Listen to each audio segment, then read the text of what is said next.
everyone, welcome to Logan's Mosh Pit. Glad to have you here. Do me a favor and please subscribe if you haven't already. Also consider joining my Patreon page for some cool perks. I'll leave a link in the description.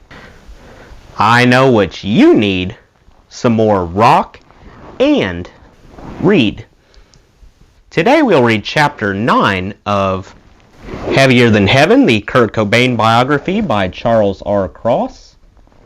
Chapter 9 is called Bleach. Here we go. This is her first record. Most people don't own it. Sub Pop Records had begun in the fall of 1987, issuing records from Green River and Soundgarden among their first releases. 28-year-old co-owner Jonathan Poneman looked like a younger and more heavy-lidded version of Reuben Kincaid, the manager on the Partridge Family TV show, and his promotional scheme sounded straight out of Kincaid's business plan, particularly his idea to send out groups in a Sub Pop van. Most bands on the label noted his shifty nature, and he was widely mistrusted. He had used a small inheritance to start the label, fantasizing it would be the Northwest equivalent of Stax or Motown. He had many strengths as a promoter. Thinking small and operating within a budget were not among them. Poneman's partner, Bruce Pavitt, was a longtime fixture in the Northwest scene who had gone to Evergreen. In Olympia, Pavitt befriended many bands, started a fanzine called Subterranean Pop, later shortened to Sub Pop, and began to release cassette compilations. He discontinued the fanzine, but between 1983 and 1988 wrote a widely read column in The Rocket, which Kurt studied with the rapt attention most boys only gave to the baseball box scores. Pavitt was the artistic visionary of Sub Pop, and he looked the part, with his crazy man eyes, spooked expression, and penchant for unusual beards. He bore more than a passing resemblance to the mad Russian monk Grigory Rasputin. By 1988, Sub Pop was issuing a handful of singles and EPs every quarter, mostly by Northwest bands. These projects made little business sense, since the production cost of a single were almost as high as a full-length album. Yet they retailed for much less. Sub Pop had little choice with the number of their bands. Many were so green they hadn't written enough material to fill a full-length album. From their inception, the label was burning through their capital like an internet startup. Yet they had stumbled onto a small market niche. Indian singles appealed to record-collecting elitists, and in punk rock, these connoisseurs were the tastemakers. Developing a cachet to their label, and by coming up with a consistent design identity for all of their releases, they had bands clamoring to be on Sub Pop, if only to impress their friends. Like hundreds of other young musicians who were bad at math, Kurt had a grandly romantic concept of what it meant to record for the label. Kurt's youthful illusions were quickly dashed. The band's first face-to-face business meeting with Poneman at the Cafe Roma in Seattle was just short of disastrous. Chris showed up swigging from a bottle of wine he hid under the table. Kurt started off shy but became angry when he realized Poneman was offering him far less than the band wanted. It wasn't so much a question of money. Everyone knew there was little of that, but Kurt hoped to jumpstart the band by issuing a slew of albums, EPs, and singles. Poneman suggested they begin with a single of Love Buzz and see how it went from there. Kurt admitted Love Buzz was their strongest live song, but as a songwriter, he felt it disingenuous for a cover to be his initial release. Nevertheless, at the end of the meeting, all parties agreed Nirvana would record a single, with Endino producing, and Sub Pop picking up the recording costs. To Kurt, the idea of having his own single out was the fulfillment of a dream. Back in Grays Harbor, events transpired that threatened to derail that dream. Not long after the Vogue show, Dave Foster had the misfortune to beat up the son of the mayor of Cosmopolis. He spent 2 weeks in jail, lost his driver's license, and had to pay thousands of dollars in medical bills. It couldn't have come at a worse time for Nirvana, who were rehearsing for their upcoming recording session, so Kurt decided to fire Foster. How he handled this dismissal says much about how he dealt with conflict, which is to say, he didn't. Kurt had always been a bit afraid of Foster, who was shorter than Kurt but muscled like Popeye. Initially, the band brought back Aaron Burkhardt, but when he ended up with a DWI in Kurt's car, they again advertised for a drummer. When they found one, Kurt wrote a letter to Foster. A band needs to practice, in our opinion, at least 5 times a week if the band ever expects to accomplish anything. Instead of lying to you by saying we're breaking up or letting this go any further, we have to admit that we've got another drummer. His name is Chad, and he can make it to practice every night. More importantly, we can relate to him.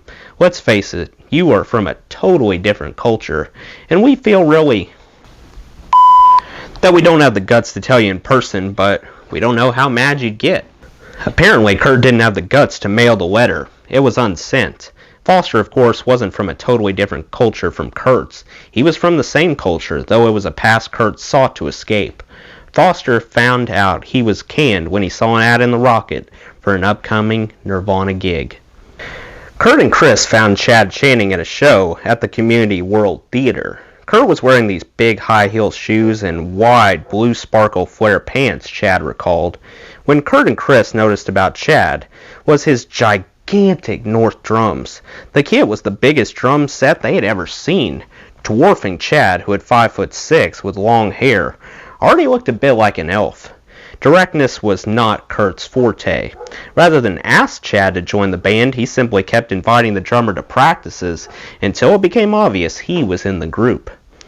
After one of those practices, now scheduled back in Aberdeen above Chris's mother's hair salon so they could play all night, the Nirvana veterans decided to show their new drummer the local sights. Chad was from Bainbridge Island, and prior to joining Nirvana, he had never been to Aberdeen. The tour was a shock, particularly the neighborhood Kurt grew up in. It was like stepping into the south side of the Bronx, Chad recalled. I thought to myself, holy, it was really bad. It's probably the poorest section in all of Washington. All of a sudden you have this instant slum. Chad was more impressed when they drove by the gothic-looking Weatherwax High School. They also showed the drummer the 5-story abandoned Finch building. Kurt said he had taken acid there as a teenager, though that could have been said for many of the sites in Aberdeen. They pointed out Dill's old second-hand store where a 25-cent album bin stood next to a 20-foot chainsaw. They went for a beer in the Poorhouse Tavern, where Chris seemed to know every other person. It was tons of dudes with skull behind their lips and with skull caps on, and neon pink t-shirts and vans with mud flaps and mustaches. When they left the tavern, the two natives planned to take Chad to a haunted house in the hills above the town. Chris pointed the van north and headed into what accounts for Aberdeen's ritzy neighborhood. Hillside of majestic Victorian homes constructed by pioneer lumber barons. But at the top of the hill, Chris headed the van into the woods, and Kurt began to tell the story of Aberdeen's haunted house, a place the locals called the Castle. He said people had gone in and never come out. One room had pictures of clowns painted on the walls in blood.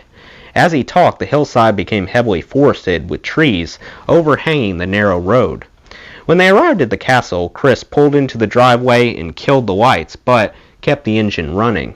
In front of them was a structure that had been a 3-story house before decay had caused it to crumble upon itself.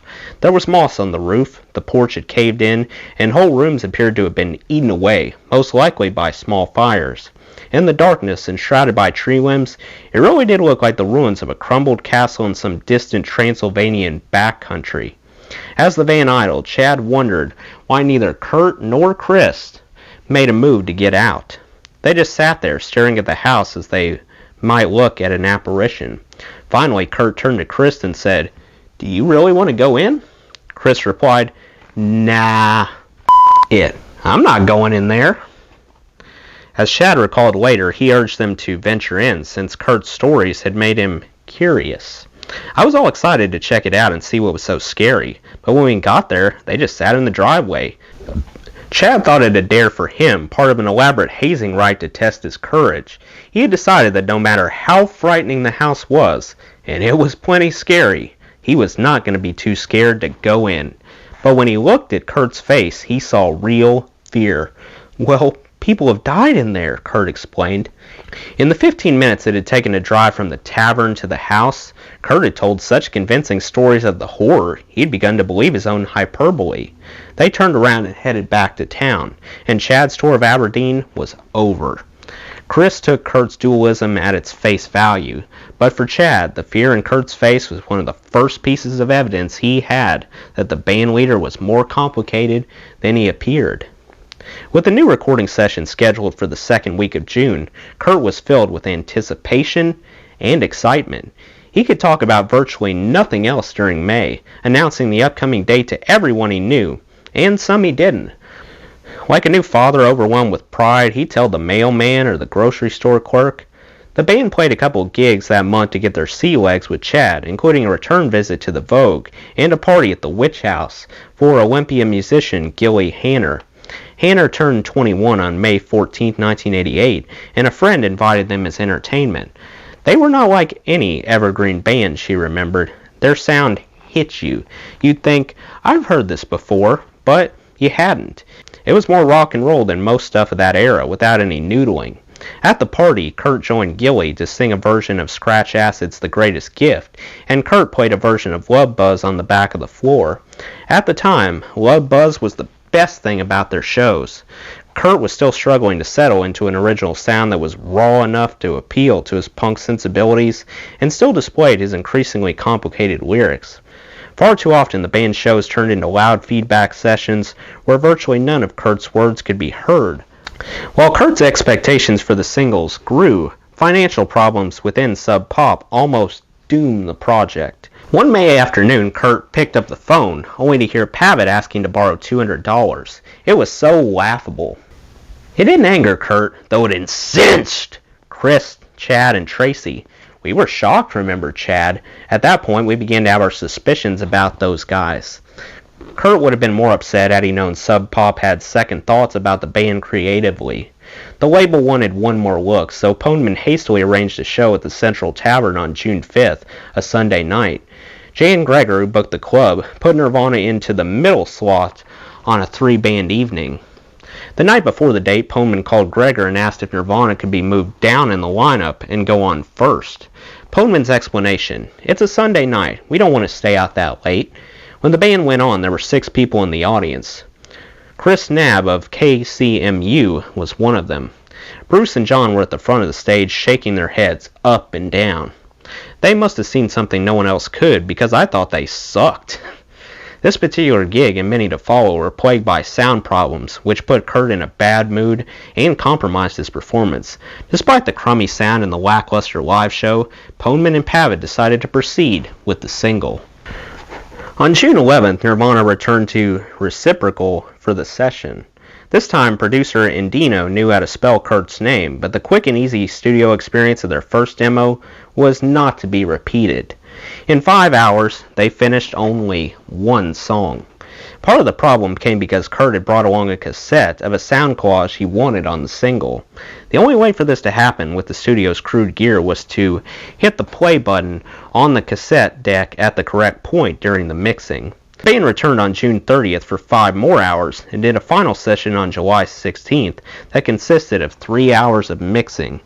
In the end, the 13-hour stint produced 4 tracks: Love Buzz, a new version of Spank Through, and 2 Cobain originals, Big Cheese, which was to be the B-side, and Blandest. Sub Pop hired Alice Wheeler to photograph the band for the sleeve, and during the last week of August, they drove to Seattle in Chris' van to pick her up. Their first official photo session was so anticipated, they all took the day off work. Chris returned everyone to Tacoma, where they shot in several locations, including Never Never Land at Point Defiance Park and the foot of the Tacoma Narrows Bridge. Chris wore a short-sleeved dress shirt and towered over his 2 tiny bandmates in all the pictures. Chad wore a Germs t-shirt, a beret, and round sunglasses, which gave him the appearance of being the leader of the band. Kurt was in a light-hearted mood, smiling in most of the pictures. With his long girlish hair and a Harley-Davidson t-shirt reading "Live to Ride," he looks too young to drive, much less be in a rock band. He had an outbreak of acne the week before, something he had struggled with since high school and which gave him fits of self-consciousness. Wheeler told him she was using infrared film, so his zits weren't going to show. By the time the band drove back to Seattle, they had spent as much time on the photo session as they had in the studio. In late August, Kurt received another unusual phone call from Poneman, and like his previous conversations, he couldn't help but feel he was being conned. Poneman informed Kurt that Sub Pop was starting a new subscriptions-only single service, and they planned to use Love Buzz as their debut release in their singles club. Kurt could hardly believe his ears, discussing it later with his bandmates.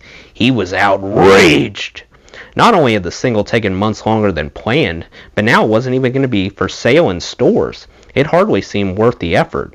As a collector, Kurt appreciated the club idea, but he wasn't interested in seeing his band be the test case.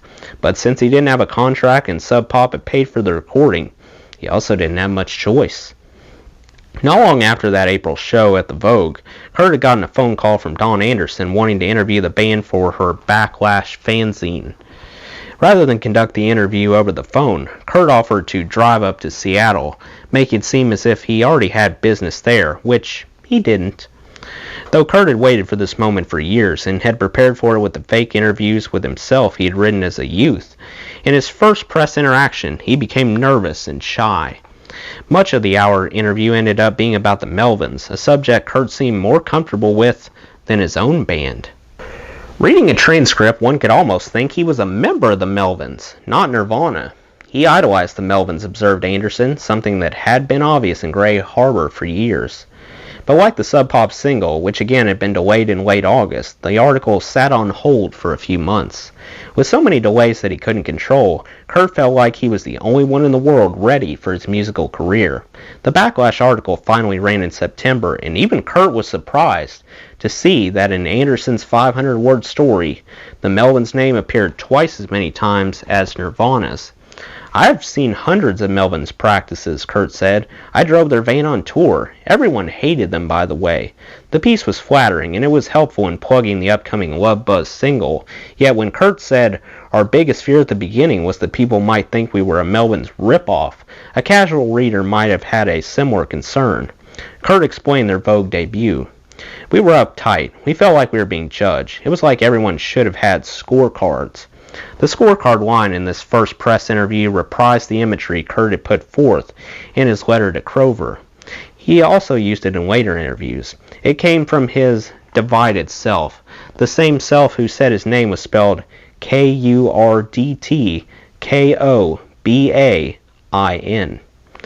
What his interviewers and the fans who read these stories never knew was that almost every word he uttered had been rehearsed in his head, with the band driving around in the van, or in many instances actually written out in his journals. This wasn't simply craftiness on his part or a desire to put forth the most marketable and attractive image, though despite all the punk ideals he spouted, he, like any other human being, was intrinsically guilty of this, and much of his forethought occurred instinctually. He had imagined these moments since he began retreating from the outside world after his parents' divorce, spending all the time in his room writing in peachy notebooks. When the world tapped him on the shoulder and said, "Mr. Cobain, we're ready for your close-up," he had planned how he'd walk toward the cameras, going so far as to even rehearse the way he would shrug his shoulders, as if to give the impression he had only grudgingly acquiesced.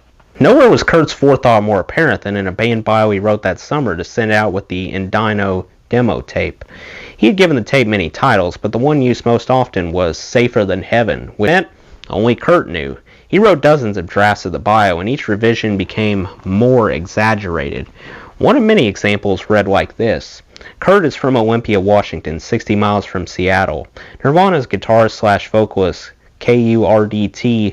Kurdtkobain and bassist Chris Novoselic lived in Aberdeen, 150 miles from Seattle. Aberdeen's population consists of highly bigoted, snooze-chewing, deer-shooting logger types who ain't too partial to weirdo new wavers. Chad Channing, drummer, is from an island of rich kid LSD abusers. Nirvana is a trio who play heavy rock with punk overtones. They usually don't have jobs, so they can tour any time. Nirvana has never jammed on Gloria or Louie Louie, nor have they ever had to rewrite these songs and call them their own. Another, only slightly different version sent to Touch and Go added the following downcast plea: We are willing to pay for the majority of pressing of 1,000 copies of our LP and all the recording costs.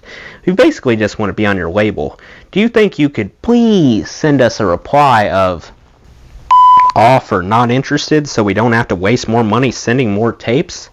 On the flip side of the tape, he recorded a collage that included snippets of songs from Cher, the Partridge Family, Led Zeppelin, Frank Zappa, Dean Martin, and another dozen disparate artists. Kurt's offer to pay a label to put out his record shows his increasing level of desperation. He drafted a letter to Mark Lanegan of the Screaming Trees asking for help. Lanegan was one of a number of his idols Kurt regularly wrote to in his journal, rarely mailing this correspondence. He wrote, "We feel like we're not accomplishing anything. It turns out our single will be out in October, but there isn't much hope for an EP within the near future because Sub Pop is having financial problems, and the promise of an EP or LP within the year was just a bull excuse for Poneman to keep us from scouting other labels." Kurt also wrote to his friend Jesse Reed, declaring the band was going to self-release their LP because they were so sick of Sub Pop. Despite Kurt's frustrations, things were actually going better with the band than they had in some time, though it could never be fast enough for Kurt. Shelley had broken up with Chris, which resulted in Chris having more time to practice. Kurt was happy to finally have two other bandmates who were as into the band as he was. On October 28th, they landed their most prestigious gig yet, opening for the Butthole Surfers at Seattle's Union Station. Kurt had idolized Gibby Haynes, lead singer of the Surfers, so the show was very important to him.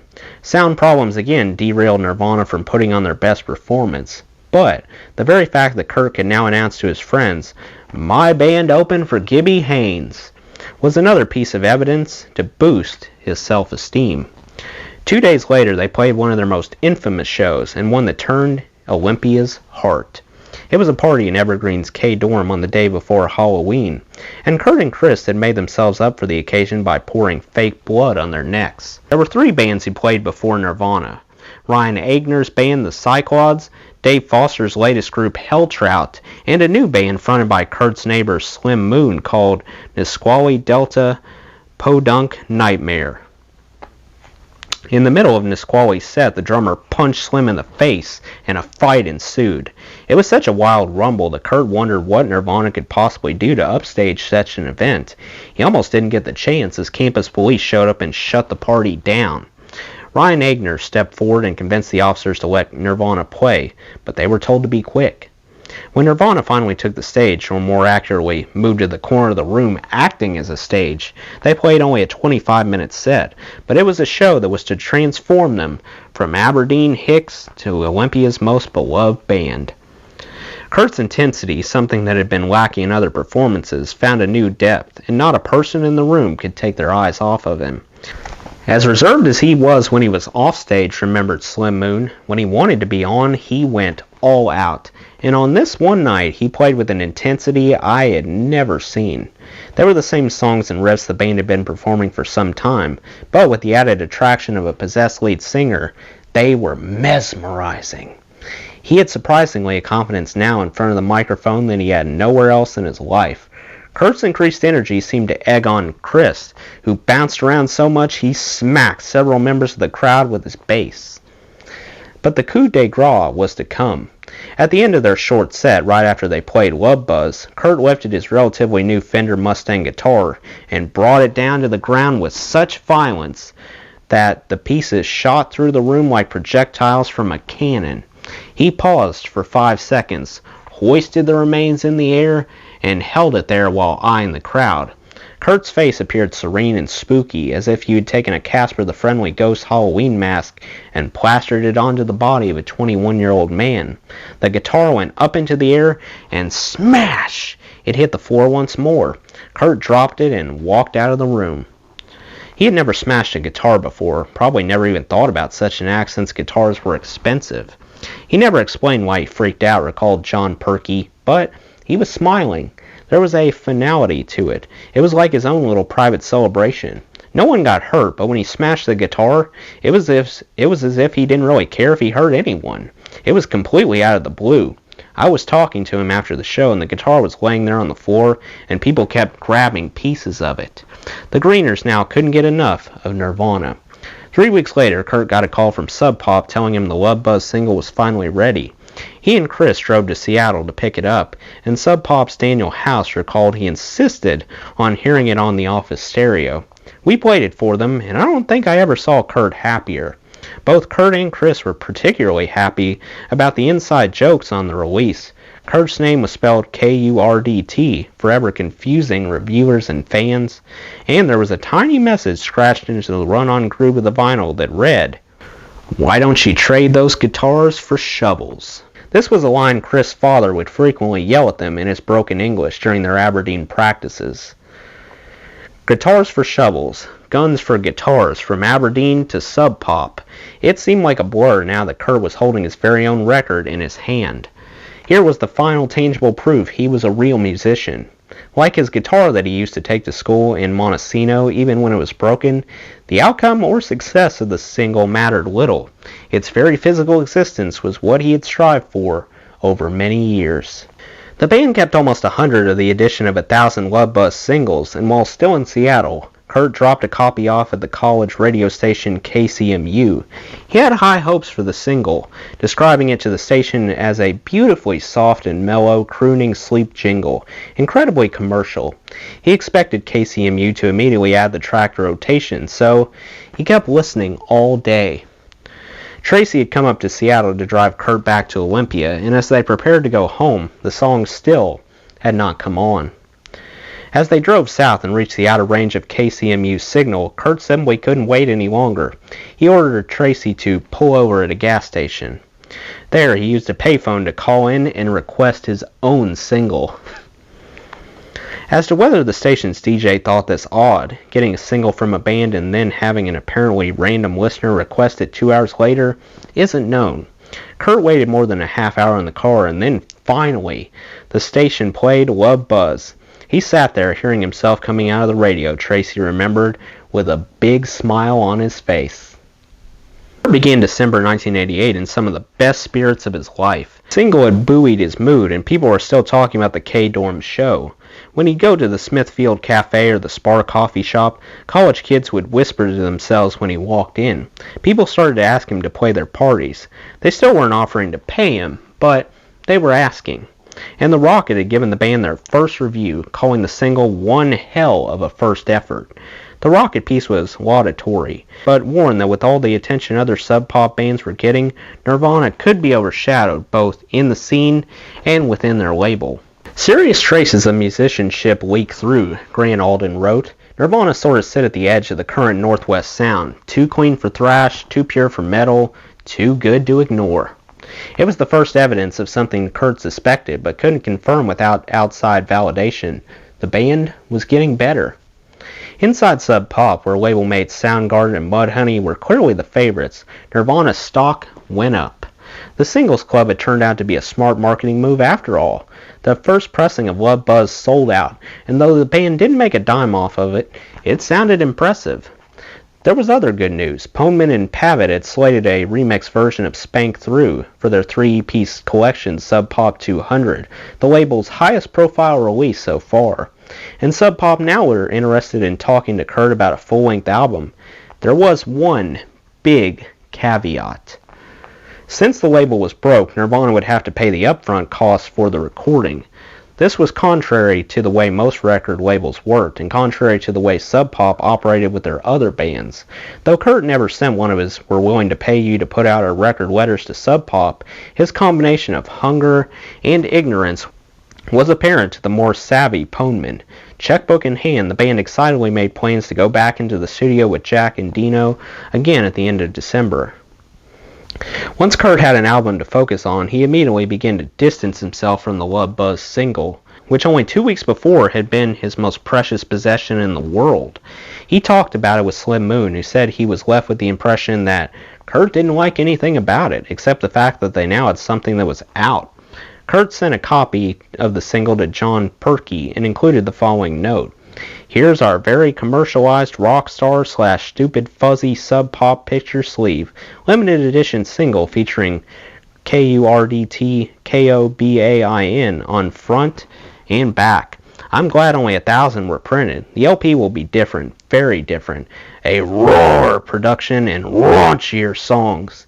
Even writing to a friend, he spoke of himself in the third person. His love-hate relationship with the single mirrored his approach to all his work.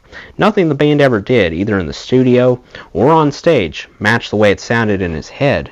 He loved the idea of a record until it came out, and then immediately he had to find something wrong with it. It was part of a larger dissatisfaction. This was most evident in his relationship with Tracy. She loved him completely, yet he rejected her sentimentality and told her she shouldn't love him so much. Note exchanges continued as their main method of communicating, and her to-do list for him grew longer, since he rarely did anything she asked, even though he was unemployed and living off of her. In December 1988, she left him the following note. Hi, Kurt. I'll be home at 2:30 or 3. Before you turn on the TV, could you straighten up the bedroom? You could fold my clothes and put them in my drawer, or just inside the closet on the left. 1. Put fresh newspapers down. 2. Shake rugs in bathroom and kitchen. 3. Clean tub, sink, and toilet. I'm sorry. I'm a nag and a... Lately, I love you. Let's get drunk, and... tonight. Love you. Kurt and Tracy struggled with the messy breakup between Chris and Shelley. From Kurt's perspective, it gave Chris more time for the band, but for Tracy, the split had removed the best couple buddies. It was as if Lucy and Ricky had to watch Ethel and Fred divorce. Tracy found herself frequently worrying whether she and Kurt were next, if only because she knew a breakup would allow him to devote every waking hour to the band. She decided to test his commitment by threatening to break up. She didn't really want to split, she just wanted him to tell her he was committed. But any test of wills with Kurt was a mistake. Obstinate, he responded practically when she told him he had to move out. If you want me to move out, I'll go live in my car, he said. He had lived in cars before, and he would again. She, of course, told him this was nonsense, but Tracy mistakenly began a game of who will blink first with the reigning Grays Harbor champion. Even with the band finally happening, life for Kurt went on much as it had before. He rose late and spent all day writing songs or playing his guitar while watching television. One afternoon, Tracy complained that he had written songs about almost everything in his world, from masturbation to characters on Mayberry RFD, Floyd the Barber, except her. He laughed at the suggestion, but pondered it in his journal. I would love to write a pretty song for her, even though I have no right to speak for her. On the same page, he was less romantic when he portrayed himself as a character with no arms. I gesture and grunt for your affection, welding my flippers in a windmill circle. My bib is soiled with lost attempts to contact you through saliva communication, drivel drying to my chest. One of his many obsessions was flipper babies, infants born without arms. He wrote about the topic regularly and drew freakish illustrations of what he imagined they looked like. A week later, he wrote a song about his girlfriend. The chorus went, I can't see you every night, for free. A direct reference to their argument. Strangely, though, he rehearsed and played the song in front of her. He never admitted it was about her. Instead, he told her, I just write what comes in my head, and I don't write anything about you or anyone else. He was lying, of course, but the fact that he would create this gift for her, but not be willing to risk the intimacy of presenting it, says much about the relationship and his commitment to it. It was like a junior high school boy who leaves a valentine for a girl but doesn't have the courage to sign his name. When he played the song for Chad and Chris, they liked it immediately and asked its name. I have no idea, Kurt said. What's it about? Chad asked. It's about a girl, Kurt said, and they decided. That would do for a title. Most of Kurt's titles had only a minor relationship to the lyrics anyway. About a Girl was an important song in Kurt's development as a writer. It was his first straight-ahead love song, and even if the lyrics were twisted, it was so unabashedly melodic that in Nirvana's early live performances, audiences mistook it as a Beatles cover. Kurt told Steve Schillinger that on the day he wrote About a Girl, he played Meet the Beatles for 3 hours straight to get in the mood. This was hardly necessary. Ever since he was a toddler, he had studied their work, even though they were considered passé in punk circles. By the end of 1988, Kurt's musical influences were a strange combination of the punk he had learned at Buzz Osborne's knee, the heavy metal he had listened to as a teenager, and the pop he had discovered in his early childhood, with little rhyme or reason to their grouping. There were huge hunks of music history he'd missed simply because he hadn't been exposed to them. He still hadn't heard Patti Smith or the New York Dolls, yet in other small pockets, like when it came to scratch acid, he was the sort of expert who could tell you every track they released. He had a tendency to fall in love with the group and embrace their music above all others, preaching to his friends like a doorstep preacher. In late 1988, Kurt summoned his friend, Damon Romero, to his apartment by telling him, "There's this great record I've discovered that you have to hear." When Romero arrived, Kurt pulled out the Knack's album Get the Knack and moved toward the turntable with it. Romero, who was well familiar with his 1979 release, which couldn't have been considered more mainstream, thought Kurt was being sarcastic and inquired, "Are you serious?" "No, you've got to listen to this. It's an awesome pop album," was Kurt's deadpan reply. Kurt put the record on, and Romero uncomfortably sat through both sides of the disc, wondering the whole while if there was some sort of punchline yet to come. But Kurt closed his eyes and was silent as it spun, playing air drums with his hands in a quiet homage. Shortly after Love Buzz was released, Kurt made a mixtape for his friend, Tam Ormond, that displayed his favorite current music. Side A included songs from Red Cross, Ozzy Osbourne, Queen, the Bay City Rollers, Sweet Saccharine Trust, the Velvet Underground, Venom, the Beatles, and the Knack. He retitled the Knack's My Sharona as My Scrotum. Side B included tracks from such dissimilar bands as Soundgarden, Blondie, Psychedelic Furs, Metallica, Jefferson Airplane, the Melvins, and AC/DC, as he wrote the name. It took hours to make a tape like this, but Kurt had nothing but time. With the gift he was hoping to interest Ormond in managing Nirvana. Realizing that Sub Pop wasn't looking out for his interest, he thought Ormond, who had no prior experience but was outgoing, might be better to represent them. At one point, he and Tracy considered moving to Tacoma with Tam. After looking at several houses, Kurt nixed the idea when he saw a bullet hole in a wall. Ormond had instead moved to Seattle, which to Kurt seemed to be the only qualification needed to be the band's manager.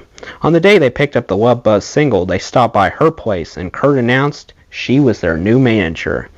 He gave her a stack of records and asked her to send them to Touch and Go and anyone else she might think would be interested. She put together a crude press kit which included pictures from the K-Dorm show and their paltry press clippings. Even on the day the single came out, Ormond remembered, Kurt acted like he hated Sub Pop. That fall, Kurt had ordered a Donald Passman book, All You Need to Know About the Music Business, from the library. After reading it and sharing the information with Chris, he became more suspicious of his label and decided they needed a contract. The next week, Chris drove to Seattle and drunkenly pounded on Bruce Pavitt's door, yelling, "You! We want a contract!" Sub Pop drafted a short contract that went into effect on January 1st, 1989. It called for 3 albums over 3 years, a schedule Kurt thought was too slow, and the label was to pay the band $6,000 for the first year, $12,000 for the second, and $24,000 for the third. The band spent most of December rehearsing for the upcoming session. Since their practice space was in Aberdeen, travel could take up most of the day. Chad only occasionally had a car, and Kurt's vehicle was hardly dependable.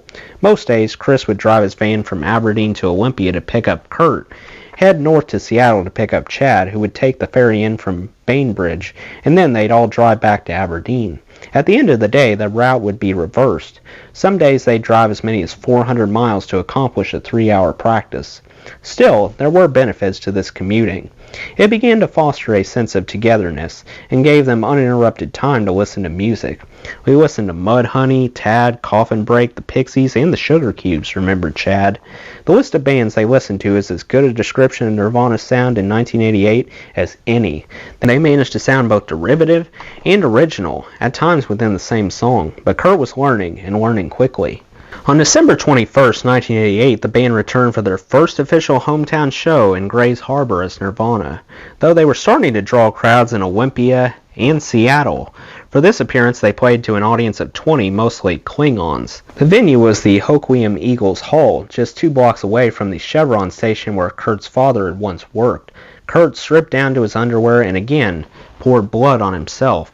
They played Led Zeppelin's Immigrant Song for the first and only time in concert, and the cover elicited a bigger response than any of Kurt's originals. The show marked the first time Kurt's sister, who was still in high school, had seen her brother in concert. "I sat on the edge of the stage singing along," Kim recalled. "I lost my voice. I was supposed to get up the next day in class and give a book report, but I couldn't." That week, Kurt sent his grandparents Leland and Iris a Hallmark Christmas card. Inside the card, he included a note updating them on his professional progress. "Dear long-lost grandparents, I miss you very much, which is no excuse for my not visiting. I'm very busy living in Olympia when I'm not on tour with my band. We put out a single just recently, and it is sold out already. We are recording for a debut LP this Monday, which will be released in March. In February, we're going on tour again in California, and then we'll be back in April, only to take a break. Then on the road again. I'm happier than I ever have been.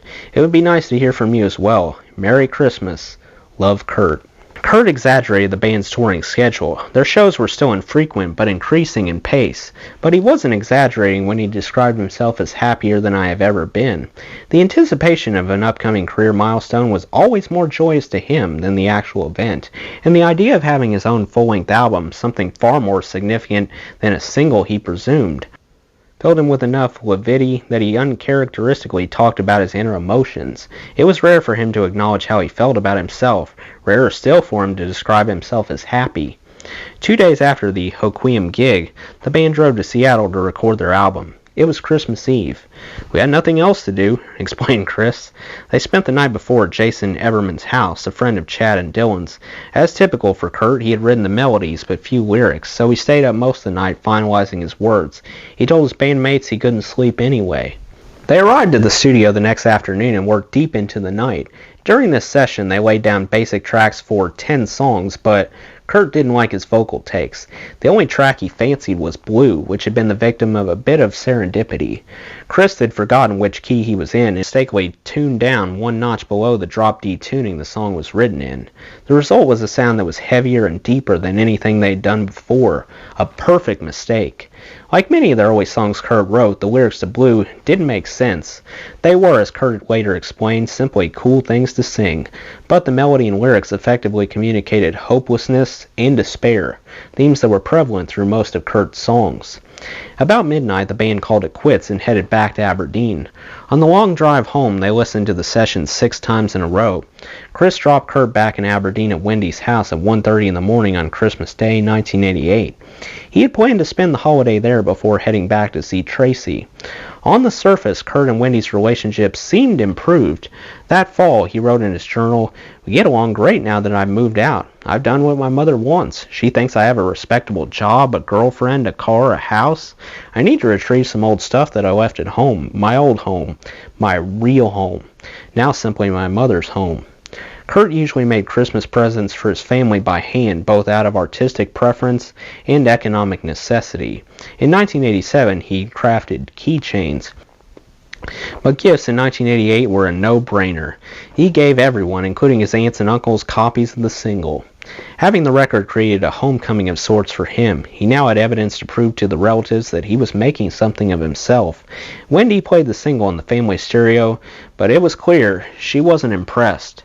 She told him he needed something else to fall back on. Kurt would hear none of it. More exciting than Christmas was yet another high-profile show the band played on December 28th at the Underground in Seattle for the release of the Sub Pop 200 box set. Even while struggling to pay their bands, Sub Pop threw lavish parties, and this event was no exception. It was an 8-band 2-day affair at the U District Club. Nirvana were on the first night and were introduced by Steve Jesse Bernstein as the band with the freeze-dried vocals. The show marked one of the first times Nirvana was on equal billing with the rest of Sub Pop's roster. Previously, they had been considered a baby band.